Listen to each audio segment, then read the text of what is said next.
نحمده ونصلي ونسلم على رسوله الكريم اما بعد فاعوذ بالله من الشيطان الرجيم بسم الله الرحمن الرحيم عن عبد الرحمن بن عوف عن النبي صلى الله عليه وسلم قال ثلاثة تحت العرش يوم القيامة القرآن يحاج العباد له ظهر وبطن والأمانة والرحم تنادي على من وصلني وصله الله ومن قطعني قطعه الله وفي شرح السنة۔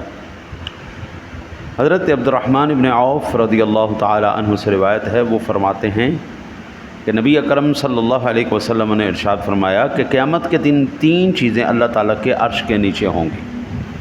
ایک قرآن کریم جو بندوں کی طرف سے جھگڑے گا، اور قرآن کا ایک ظاہر ہے ایک باطن ہے، دوسری امانت، تیسری رحم، جو پکارے گا جس نے مجھے جوڑا اللہ تعالیٰ اس نے اپنے سے ملائے گا، اور جس نے مجھے توڑا اللہ تعالیٰ اسے اپنے سے دور کرے گا۔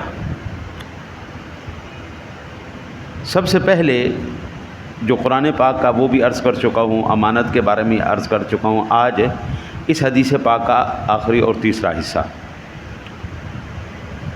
اللہ تعالیٰ نے رحم ایک ایسی چیز پیدا کی ہے جس پر آج اس دور میں کوئی زیادہ توجہ کوئی نہیں۔ اس دور میں سب سے زیادہ جس کو اگنور کیا جا رہا ہے صلہ رحمی، عام لفظوں میں کہتے ہیں، اور سادہ لفظوں میں کہہ لیں رشتہ داروں سے تعلق جوڑنا۔ قرآن پاک کے اندر، حدیث پاک کے اندر تفصیل سے اس بارے میں ذکر کیا گیا۔ اب آپ یہاں سے اندازہ کیجئے کہ یہ تین چیزیں، ایک امانت، قرآن اور صلہ رحمی، یہ تین چیزیں اللہ کے عرش کے نیچے ہوں گی۔ اور یہ جو ارشاد فرمایا گیا کہ قرب الہی، رحمت الہی اسے ہی نصیب ہو مولا جو دنیا میں اہل قرابت کے حقوق ادا کرتا ہے۔ حضور آپ آگے اوپر چڑھ گئے، ٹھیک ہے، اس میں کوئی کمال نہیں، ہر ایک بندہ اپنے لیے محنت کرتا ہے، اوپر چڑھتا ہے۔ کمال تو یہ ہے گرے ہوئے لوگوں کو اٹھا کے، کمزوروں کو اٹھا کے اوپر تک لے کے جانا۔ بڑا آدمی ایسے نہیں بنتا کہ جناب اپنا کھا لیا، اپنا پی لیا، اپنا احساس کر لیا۔ یہ احساس تو جانوروں کے اندر بھی ہے، اپنی تکلیف پہ بل بلا اٹھے، یہ احساس تو جانوروں کے اندر بھی۔ آپ کتے کی دم پہ پاؤں رکھیں، آپ بلی کی دم پہ پاؤں رکھیں، وہ بھی چلا اٹھے گی۔ انسان کیوں ہے؟ انسان کو انسانیت کا درجہ دے کر سب سے مخلوقات سے اوپر کیوں پہنچا دیا گیا؟ اس لیے کہ وہ دوسرے کا درد محسوس کرتا ہے۔ اپنا درد ہر کوئی محسوس کرتا ہے، وہ جانور ہے، وہ کچھ بھی ہے، لیکن دوسرے کا درد محسوس کرنے والے کو انسان کہا گیا۔ اچھا، ایک حدیث پاک یہ ہو گئی، رحم کا یہ پکارنا اللہ تعالیٰ کے حکم سے ہوگا۔ یہ اللہ، آپ کبھی عدالتوں میں جائیں نا جی، تو عدالت کے جج کے پاس آپ کو کیس لگتا ہے نا، تو ایک آ کر آواز دینے والا، بھئی کیس نمبر فلاں فلاں والا حاضر ہو، فلاں فلاں کیس نمبر والا حاضر ہو۔ اللہ تعالیٰ رحم کو کہے گا، چلو بھئی تم اعلان کرو، جس نے حقوق ادا کیے ہیں رشتہ داری کے، حاضر ہو جائیں بھائی۔ حضرت اللہ تعالیٰ نے انسان کو پیدا کیا، تین حقوق اس کے ساتھ ایسے جوڑ دیں، ایسے جوڑ دیں، خالق نے ایسے جوڑ دیں۔ پہلا، اللہ تعالیٰ کے حقوق، انسان اللہ کے حقوق سے آزاد نہیں ہو سکتا، اس کو جو اللہ تعالیٰ نے فرض کیا ہے اس کو ادا کرنا ہوگا، نمبر ایک۔ نمبر دو، عام انسانوں کے حقوق، اور خاص اللہ وحدہ لا شریک نے قرابت والوں کے بارے میں قرآن پاک میں بھی، حدیث پاک میں بھی حکم ارشاد فرمایا ہے۔ دنیا کے اندر یہ مشکات شریف، ابو داؤد شریف، ترمذی شریف کے اندر حدیث پاک میں موجود ہے۔ حضرت ابوبکر بیان کرتے ہیں کہ رسول اللہ صلی اللہ علیہ وسلم نے فرمایا، کوئی گناہ اس بات کے زیادہ لائق نہیں کہ اللہ تعالیٰ اس کا ارتکاب کرنے والے کو دنیا میں بھی اس کی سزا دے، اور مرتکب کو آخرت میں بھی دینے کے لیے اس کی سزا کو اٹھا رکھے۔ دنیا کے اندر بھی سزا ملے گی، آخرت میں بھی سزا ملے گی۔ کس کی؟ دو گناہوں۔ ایک، زنا کرنے والا اس وقت تک نہیں مرے گا جب تک اللہ تعالیٰ اس کو دنیا کے اندر اس کی سزا نہ دے۔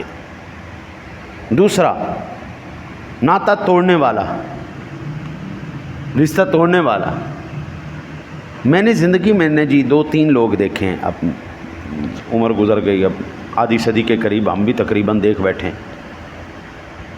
3 لوگوں کو میں نے دیکھا ہے زندگی میں، جن لوگوں نے خود سب سے پہلے غربت دیکھی اور دبا کے دیکھی، پھر ان لوگوں نے کامیابی حاصل کی، مقام مرتبہ حاصل کیا، پیسہ حاصل کیا، پھر ان لوگوں نے دیوانوں کی طرح اپنے رشتہ داروں کو جناب ادھر آ جا، تم ہی آ جاتے، تم ہی آ جاتے، تم ہی آ جاتے، تم ہی. اس کے علاوہ انسان بڑے دیکھے ہیں، اللہ کے بندے یہ 3 دیکھے. ہر کوئی کر رہا ہے، اس میں کوئی شک نہیں، اپنے لیے کر رہا ہے. حضرت کائنات عالم میں سب سے زیادہ ذمہ داریاں حضرات انبیاء کرام علیہ السلام کو عطا کی گئیں، انہوں نے یہ سارے حق ادا کیے ہیں. صحابہ بیٹھے ہوئے انہوں نے کہا کہ ہم نا ایسا کرتے ہیں، نبی پاک کے گھر جاتے ہیں اور جا کے ہم ان کے ازواج سے پوچھتے ہیں حضور عبادات کیا کرتے ہیں، حضور کتنی عبادت کرتے ہیں. وہ آئے نا جی، تو انہوں نے پوچھا کہ حضور نبی اکرم صلی اللہ علیہ وسلم رات میں کتنی عبادت کرتے ہیں. تو انہوں نے جو بتایا، انہوں نے کہا یہ تو بہت تھوڑی سی عبادت ہے، اتنی زیادہ عبادت نہیں. پھر انہوں نے آپس میں ڈیسائیڈ کیا کہ وہ تو اللہ کے نبی ہیں، وہ تو تھوڑی سی بھی عبادت کریں تو بہت زیادہ ان کو اجر مل جائے گا، اللہ کے نبی کو کیا ضرورت ہے اتنی عبادت کرنے کی، ہم امتی ہیں، ہم زیادہ کرتے ہیں. اب ایک نے کہا میں آج کے بعد ساری زندگی جتنی بھی اب میری رہ گئی، میں ساری رات کھڑے ہو کے نماز ہی پڑھتا رہوں گا، نماز ہی پڑھتا رہوں گا. ایک بندہ کہنے لگا میں آج کے بعد ساری زندگی روزہ ہی رکھتا رہوں گا، ساری زندگی جب تک میری زندگی. ایک بولا آج کے بعد میں ساری زندگی اپنی عورت کے قریب نہیں جاؤں، کسی بھی عورت کے قریب نہیں جاؤں. یہ وہ باتیں کر ہی رہے تھے، حضور آ گئے. حضور نے پوچھا ہاں بھائی کیا بات ہو رہی؟ عرض کی یا رسول اللہ یہ بات ہوئی. آپ کو جلال آ گیا، غصہ آ گیا آپ کو. فرمایا یہ کیا تماشا تم نے لگا لیا ہے، یہ کون سا دین ہے؟ میں اللہ کا نبی ہوں، مجھ پر جو اللہ نے فرض کیا ہے میں وہ بھی ادا کرتا ہوں، جو میرے حقوق ہیں میں وہ بھی ادا کرتا ہوں. میرے اوپر میرے جسم کا بھی حق ہے، وہ بھی آرام کرے، میرے رشتہ داروں کا حق ہے، میرے قرابت داروں والوں کا حق ہے. یہ کون سا دین تم اٹھا کے لے آئے؟ حضرت حضور جلال میں آ گئے. رہبانیت یہ بالکل اچھی بات نہیں ہے اسلام کے اندر، ہر ایک کا حقوق.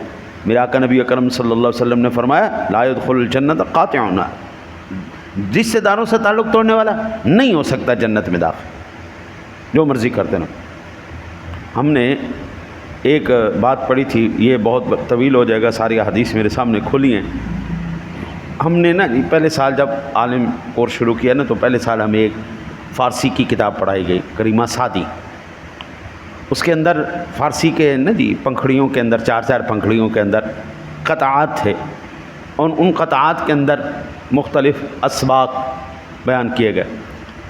وہ کہتے ہیں بابا سعدی بخیل اگرچہ بوت زاہد بحر و بر بہشتی نہ باشد بحکم خبر.